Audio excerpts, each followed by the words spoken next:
We love you, Rocky boy. Daddy's home.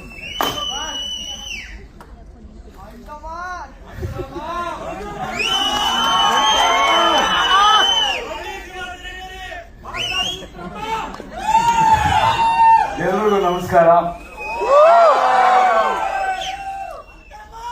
ಕರ್ನಾಟಕಕ್ಕೆ ಸ್ವಾಗತ, ಸುಸ್ವಾಗತ. ಐ ಥಿಂಕ್ ಮೊದಲು ಸ್ವಲ್ಪ ನಾನು ಕನ್ನಡದಲ್ಲಿ ಮಾತಾಡ್ತೀನಿ. ಇವತ್ತು ನಾವೆಲ್ಲರೂ ಏನು ಈ ಒಂದು ಟಾಕ್ಸಿಕ್ ಚಿತ್ರಕ್ಕೆ ಸೇರಿದ್ದೀವಿ, ಅದಕ್ಕೆ ಮುಖ್ಯ ಕಾರಣ ಕರ್ನಾಟಕದ ಜನತೆ. ಕರ್ನಾಟಕದ ಜನತೆ ನನಗೆ ಕೊಟ್ಟಿರೋ ಶಕ್ತಿ, ಕೊಟ್ಟಿರೋ ಜವಾಬ್ದಾರಿ, ಅವ್ರು ಕೊಟ್ಟಿರೋ ಒಂದು ಗೆಲುವು, ಪ್ರತಿ ಸಿನಿಮಾದಲ್ಲೂ ಅವ್ರು ನನಗೆ ಶಕ್ತಿ ಕೊಟ್ಟಾಗ್ಲೂ, ಸಿನಿಮಾ ಹಿಟ್ ಮಾಡಿದಾಗ್ಲೂ ನನ್ನ ತಲೆಯಲ್ಲಿ ಒಂದೇ ವಿಷಯ ಓಡ್ತಾ ಇದ್ದಿದ್ದು, ಅದು ನನ್ನ ಅಚೀವ್ಮೆಂಟ್ ಅಲ್ಲ, ಅಲ್ಲಿ ಹೋಗಿ ಕೆಲಸ ಮಾಡು ಅಂತ ಜನ ನನಗೆ ಕೊಡ್ತಿದ್ದ ಜವಾಬ್ದಾರಿ ಅಂತ ನಾನು ನಂಬಿದ್ದೀನಿ.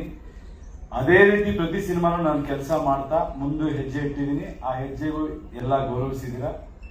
ಟಾಕ್ಸಿಕ್ ನೀವು ಕೊಟ್ಟ ಹಳೆಯ ಗೆಲುವಿನ ಪ್ರತೀಕ. ಈಗ ಮುಂದಿನ ಹೆಜ್ಜೆ ಇಡ್ತಾ ಇದ್ದೀವಿ. ಇನ್ನೂ ಒಂದು ಹೆಜ್ಜೆ ಮುಂದೆ ಹೋಗೋ ಪ್ರಯತ್ನ ಮಾಡಿದ್ದೀವಿ. ನಿಮ್ಮ ಆಶೀರ್ವಾದ ಇರಲಿ, ಯಶ್ ಮೇಲೆ ನಂಬಿಕೆ ಇರಲಿ.